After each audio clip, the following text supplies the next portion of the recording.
Praise the Lord, everyone. This is Evangelist Walessa Norris, and I am coming to you guys today with my message of today. And my message of today is blessings and burdens, right? They go hand to hand. The more God bless us, right, the more responsibility He gives us. The more we chase after dreams or get our prayers answered and have good things in our life, the more we have to check on things to make things continue to go well for us. The more we have to continue to pray, the more we have to seek knowledge and wisdom on how to handle our blessings, on how to keep our blessings, to get the people who are around us prepared right, or people who are a part of our life in the right mindset, because maybe they are struggling or maybe they are going through different things in their life. And maybe if you've been in that situation, right, you can give them an encouraging word. You can let them know, to follow their dreams. You can help them come up with ideas on how they think that they can better themselves, because our dreams is not everyone else's dreams around us, right? We all are different, right? And we all have a goal or dream that we want to accomplish. But by working together and understanding where people are at in their life journey, in their thinking, what they're trying to do, right, and being a helping hand, being an encouraging person, giving ideas can help people become their best self, right, and thrive in whatever field or goal that they have set for their own life, while still showing up to support you. Now, I get this from Proverbs 27, right? And we all know Proverbs is the wisdom chapter, where Proverbs 27:23 say, be careful to know the condition of your flock, right? Be understanding to their needs. Make sure you are checking on them and seeing where they're at in their mental state.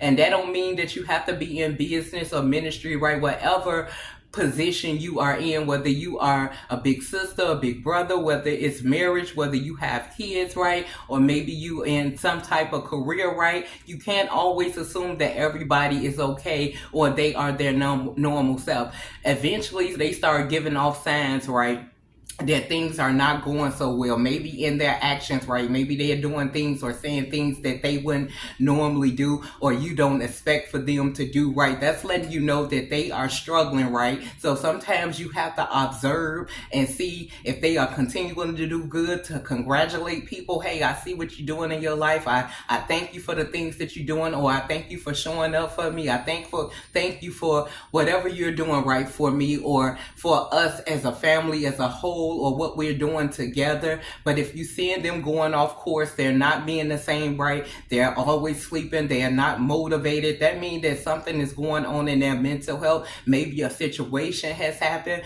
Maybe they are struggling with insecurities. Maybe they are not believing in themselves. So with Proverbs, it tells us to know the condition of the people who are around us, right? Whether that's family, whether that's friends, whether that's associates, whether that's neighbors, right? If we don't see them being themselves, or even if they are excelling and doing great in life and showing up to just keep you company and be a helping hand, right? You want to be able to know their mindset, the condition of where they're at, because we do know heavy is the head of the king or queen who wears the crown. When you are in charge or leadership of anybody, like I said, whether that's a family, a business, a career, right? You have to check on your people, because people change. People do fall from grace, right? People do struggle in their emotional healing and their faith walk, and you have to be not only taking care of yourself and keeping your mind right when God is blessing you and sending good things in your life, and or you're building a team or you're over a team. You got to make sure your mind is straight and your mind is right, and you're focusing on more positive things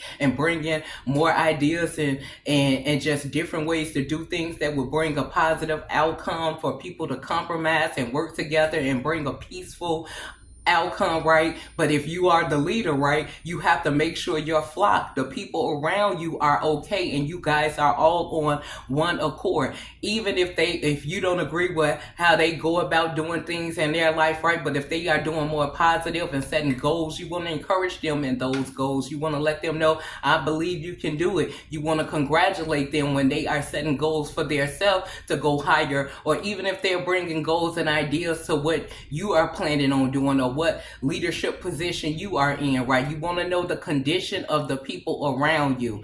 One perfect example of a person who did this, right, was Mordecai and Esther, right? We do know that he raised his niece Esther.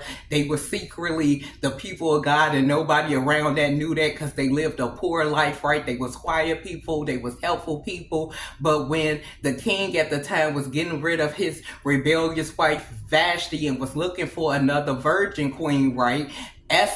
Mordecai suggested Esther go in and audition, right? He didn't want her to live a poor life living with an old man. He knew that he already had told her morals and values, where she come from, to keep God in her life, right? Be a helping hand, be a good person. And he trained her on the right mindset to have so it would prosper her. And he felt like and seeing that it was a door of opportunity that she would be good to fit in, and she just never know what could happen. Even though she dealt with insecurities, right? She was like, I don't think I can do this. I don't think I will be chosen. It was Mordecai, right, that encouraged her to step out on faith, and she never know what the outcome would be. And even if she don't get chosen, right, at least she had a chance to go for this opportunity. Lord and behold, right, she go for the opportunity. The king loved not only her beauty and her outer appearance, right? He loved her heart. She came to him with ideas on how to help other people, because he knew heavy was the crown of the king or queen who's over the flock, right? And God put those who in leadership in a higher position so they can help other people. He needed a soulmate to help him with the people he was in charge of, right? So that everybody can be happy. And even if they're not in a rich state or getting a lot of blessings, right, that they would be fed, that he was nice. Just because he had things don't mean that he looked down on them, that he cared about them. And Esther was the one that went in with good ideas, not only with beauty from the outside, right? Her beauty from the inside, the poise, the way she carried herself is what chose her to be queen. Even after she became queen, right, Mordecai was checking on her. He stood at the king's gate, right, to know the condition of his niece, right? He knew he was older. He told her her morals, her values, how to carry herself. He was so happy and elated that she was chosen queen. He knew that she deserved to be queen because she had a good heart and she did actually care about the people. She wasn't going in with a selfish mindset, right? Like the other women who was competing for the king's attention, right? They thought it was all about beauty in their body, but they had no mental smarts, right? No spiritual wisdom, not how to deal with people, not how to, compromise and show people you care and your concerns, right? And this is what the king was looking for, and he found that in Esther. Fast forward, right, with Mordecai still trying to find out the condition of his flock. He not only cared about Esther, he cared about his people, right, the Jews, right? And then it was a wicked king end up getting promoted, which was the king right-hand man, right? And he didn't like that Mordecai didn't bow down to him, right? And it was like to Mordecai, why do I have to bow down to you? I respect your position, I respect who you are, but I bow down to nobody but God. When this man who got in position seen that Mordecai wasn't jocking him and sweating him and falling all out when he come past like everybody else, but he respected him, he spoke to him. This man devised a wicked plan, right, to kill all the Jews, right, and Mordecai, not knowing that Queen Esther was related to Mordecai, and if Queen Esther go to the king, right, that the king loved her so much he would grant her request. Now, when Mordecai went to Queen Esther, again, she struggled with her insecurities, right? Like, I don't know if I can go to my husband, the king, without letting him know, without having an appointment. You can die that way. Mordecai was like, you need to do this.